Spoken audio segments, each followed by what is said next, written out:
Hey everyone, Cleo here, welcome to my channel. Today what I'm going to be doing is I'm going to be running through the books I read in 2018 and giving you my reading stats. Now, depending on how long this video will run, I will either divide it into two videos or it'll just go up as one, so it'll depend on how much I ramble on about all these reading stats. If you love stats, this is your video. If not, maybe skip to the part in which I'm talking about all the books I read, or maybe wait for the second video to come out. In any case, I'm shooting them together, so they should be coming out relatively close to each other, maybe like a day apart or something like that. But so yeah, I'll just be running through, for example, my year in books according to Goodreads, and then some of these stats that I personally follow up on. I've got a pile of books here, but these are not all the books I read because these are just the physical ones. So just under half of the books that I read this year I physically own. I did borrow like a very few ones from the library as well, and then the majority of the other books are in ebook or audiobook format. Now, the first thing I want to get into is the overall page count. Now, this overall page count is not entirely accurate, so it is Goodreads' calculation of my page count. I did read a couple of more pages in a book that I didn't finish, but I also, of course, read a couple of pages in the first book that I finished this year in 2017 actually, so I guess that balances each other out. But there's also one ebook that is not, there's no physical copy for that book, so it does not have a page count on Goodreads. So it is calculated as being 0 pages on Goodreads. I do not know the page count. I did not make the effort of going to check like, okay, how long was the audiobook, so about to like make an average of how many pages that would be. I did not do that. I'm fine with the page count as it is. Page count as it is 13,452 pages over a total of 35 books. This is the lowest page count in the last 5 years, and I definitely want that stat to improve in 2019. Now, I have marked in a previous goal, a video for 2019, that I want to get to 15,000 pages. If I make that goal, it will be the highest page count I've had in the previous 5 years. So here's hoping that I get to that page count. Now, the shortest book and the longest book that I've read is actually quite incidentally by the same author. So I read Legion by Brandon Sanderson. One second. Cats. So I read Legion by Brandon Sanderson, which is a novella counting at 88 pages. But I also read Words of Radiance by Brandon Sanderson, which is 1,310 pages. Now, besides that, I also read The Way of Kings, which is also over 1,200 pages. But so yeah, these are the shortest and longest book at the same time. And they're also basically representing two sides of the spectrum, because Legion is not my least liked book of the year, but it is in there, and Words of Radiance is my best book of the year. But so, all in all, if we calculate the average length of books, we reach 384 pages, which I'm actually quite happy, because I'll show you the statistics later more in depth about the average about the page length of the books that I read, and actually they fall more into the 300, 200, 400 page range than higher. And I actually got like, I think 6 books or something that were over 500 pages, which is very little actually. But so because 2 of these went over 1,200, my average page count still was quite out there. So I'm quite happy with it. I mean, last year it was in the 400, so I am reading shorter it seems, but it was also not an intentional decision. I looked through the list of the 200 to 299 page books, and actually there's nothing that's in there that I said like, yeah, I just wanted a short read to finish. So I did not specifically read more shorter books because, for example, I wanted to reach my goal, because the last shorter book that I read, or at least the last like 200 to 299, was somewhere in September. I did read a shorter book in December. That was mainly just in order to be focusing on another book that I didn't finish in December. But okay, so in terms of popularity, the most popular book that I read no surprise there, is Harry Potter and the Philosopher's Stone, so it was a reread for me. Don't know how many a time, but this was a Spanish reread, and I think this is the third time that I read the Spanish edition.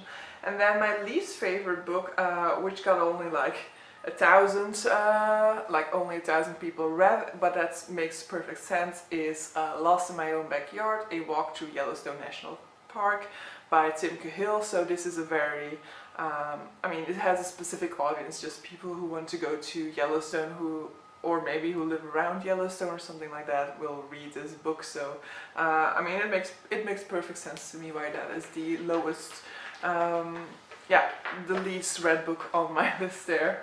My average rating on Goodreads, I guess it's pretty much the same every year, and I do want to see it increase at some point, is 3.3 stars. Now, I don't give 5 stars easily. For example, I think this year I had 2, maybe 3 books with a 5-star rating on it. The majority that I'll give is 4. A 4-star rating for me is a book that I liked very much, but it had like a certain flaw that I cannot forgive. 3-star rating will be like, I liked it, but it's nothing special.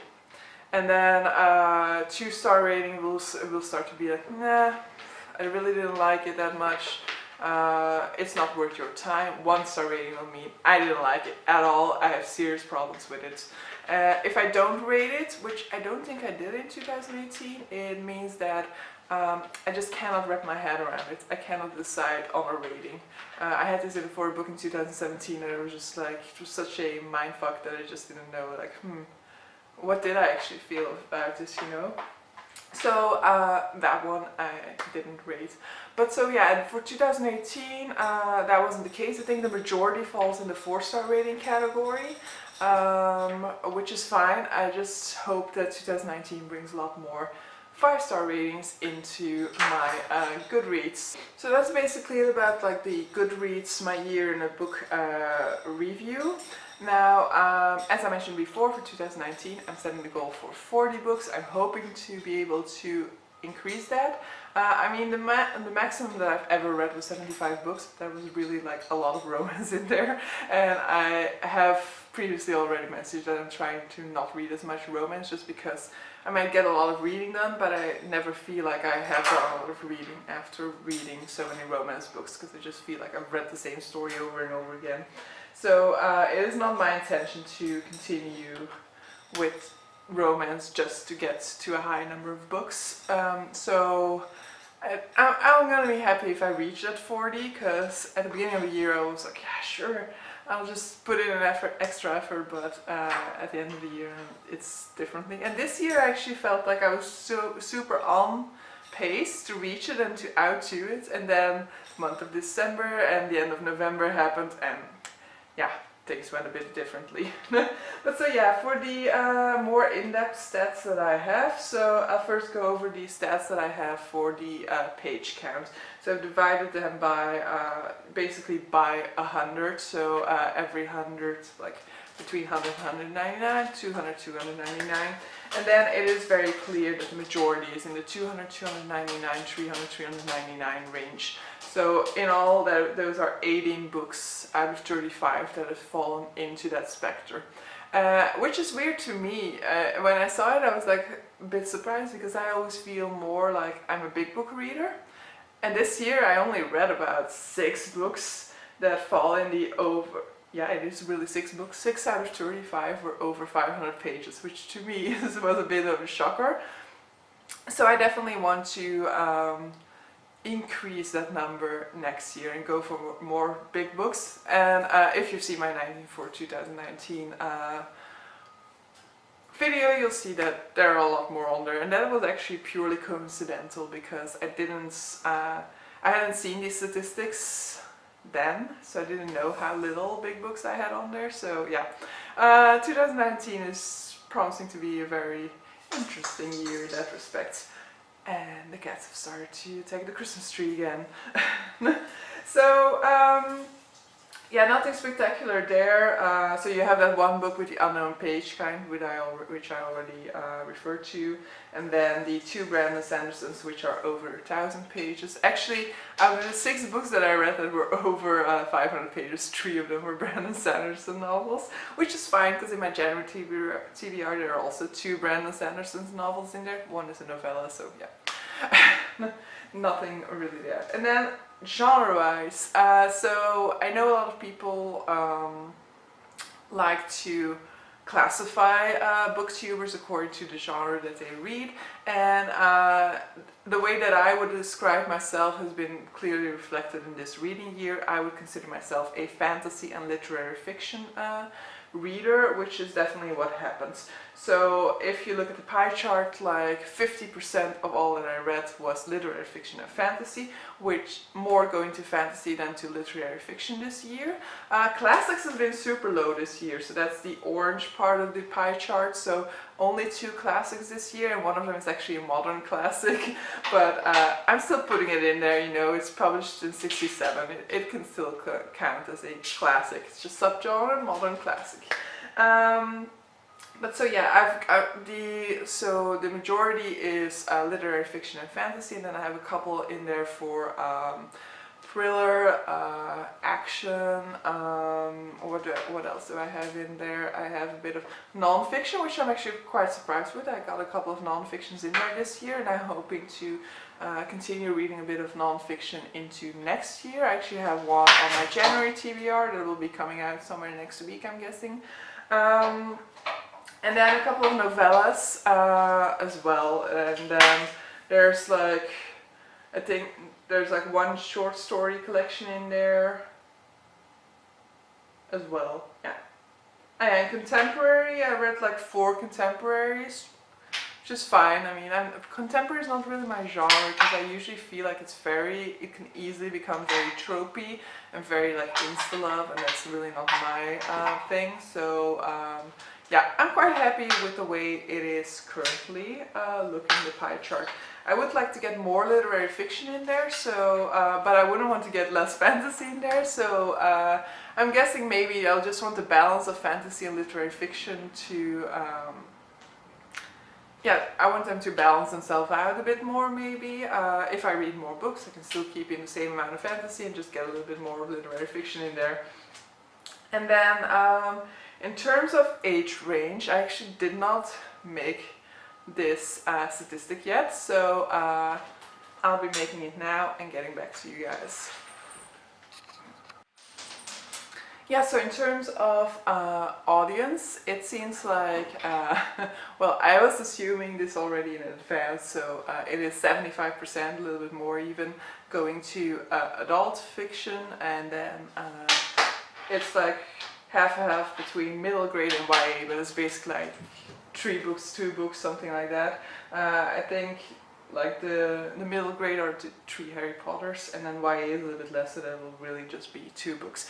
Now I have marked a couple of YA fantasy books that I'm interested in for 2019, so maybe this will increase, or well, we'll see at the end of 2019.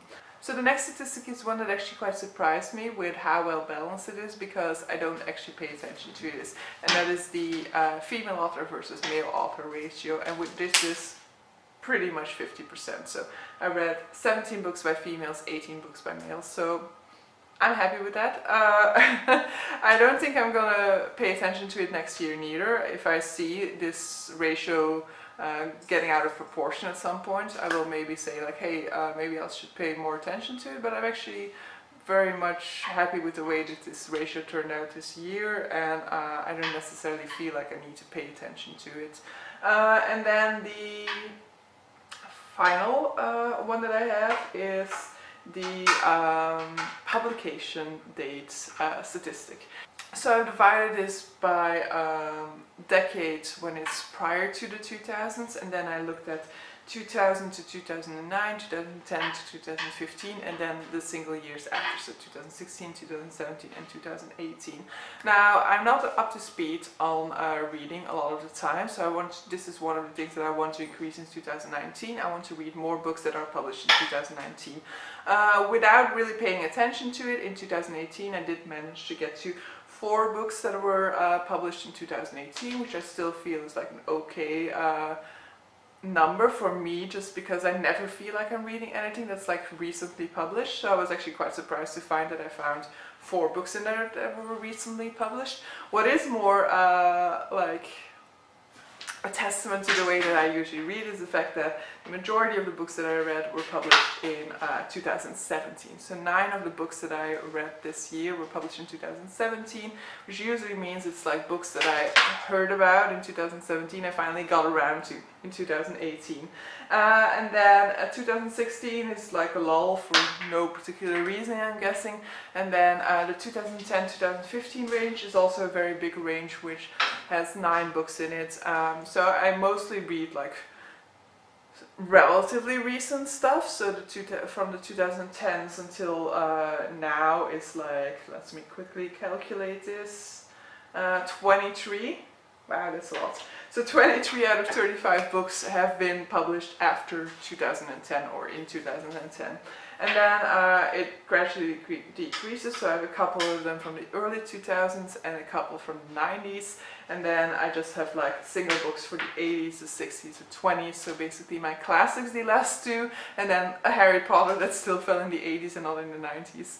But so yeah, I don't think that needs to change too much. What I do want to change is maybe getting to more classics. I'm quite surprised with the number this year. I feel like I like reading classics and that I read relatively, and that I'm like reading more classics than other people often, but like not people on BookTube, because there are certain people on BookTube very much dedicated to classics. But I feel like for an average reader I read more classics than most.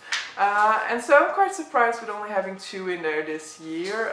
So I'm not gonna force myself to read more, but I'll be very happy to see this number increase. But so yeah, these are all the reading stats that I have, and what I'll just go through with you guys now, which will then possibly be a second video, is the overview of all of the books that I read.